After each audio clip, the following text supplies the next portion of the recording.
আচ্ছা, তোমরা কারা কারা মা বর্গভীমা মন্দিরের প্রসাদ খেতে ভালোবাসো বলো তো? আমি তো ভীষণ ভালোবাসি। Hi, welcome back to my new mini blog. দিনটা ছিল রবিবার।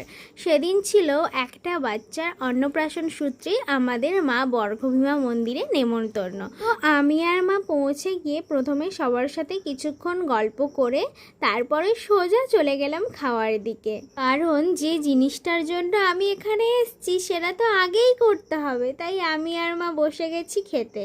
তো প্রথমে আমাদেরকে দিয়েছিল আলু ভাজা, তারপরে দিয়েছিল ভাত, এরপর থালাতে পড়ে গেল শুক্তো। শুক্তো দিয়ে খেতে না খেতেই পাতে পড়ে গেল ডাল, তারপরে পড়ে গেল কুমড়োর ঘন্ট, তারপরে মাছ, তারপরে শোল মাছের টক। এটা যা দারুণ খেতে ছিল না। তারপরে পড়ে গেছিল চাটনি, পায়েস, মিষ্টি, আর সবার লাস্টে দিয়েছিল আইসক্রিম আর জোয়ান।